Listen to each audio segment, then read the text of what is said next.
Hey guys, Nicholas Lott here from Skydive Spaceland Houston. I'm here to help you learn about landing patterns. We're going to start by looking at an aerial photo of the drop zone. Here's the perimeter of the general landing area where we're expecting you guys to land. Once you've recognized your landing area, the next step is having a target in mind. Having a target is the only realistic way to measure your accuracy, and by picking a target, it makes building your landing pattern around that point much easier. Keep in mind that different wind conditions may require you to adjust your target to stay away from obstacles and other canopy traffic. And remember that we always want to land safe over landing close. Now that we've got our target in mind, we need to know what the winds are doing.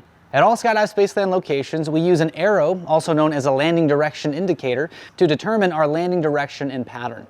The arrow shows us a few things. The easiest point to understand is that we're going to land our parachute traveling in the same direction that the arrow is pointing. Put simply, we're going to follow the arrow for landing. This brings us to the second thing the arrow is showing us. The arrow points to where the wind is coming from. This is a perfect time to talk about the words upwind and downwind. From the perspective of our target, upwind is the direction that the wind is coming from, and downwind is the direction that the wind is traveling to. This means that the arrow is always pointing upwind and showing us where the wind is coming from. The third thing the arrow is trying to tell us is where our holding area is relative to our target.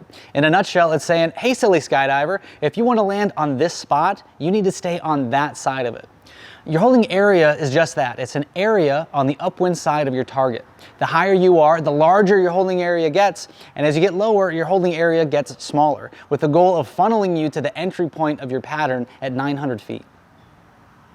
At 900 feet, we'll start the downwind leg of our landing pattern. Flying downwind means that we're moving faster over the ground because we're traveling the same direction that the wind is moving, and the wind speeds us up.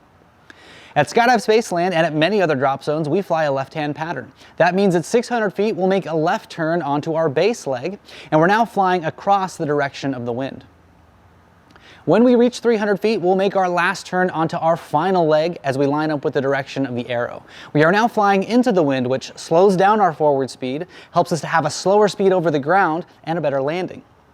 Additionally, following the arrow and flying a predictable pattern helps all parachutes move in the same direction, and we give each other the space that we need to fly safely. So far, we've been looking at an example of a south landing. As the winds change, so will the position of our holding area and the direction of our pattern and landing. But all of the fundamentals stay the same. Our holding area is always upwind of our target. We use the same key altitudes, same left-hand turns, and we're always lining up with the arrow for landing. Again, different landing directions and wind speeds may require subtle adjustments to avoid obstacles or other parachutes.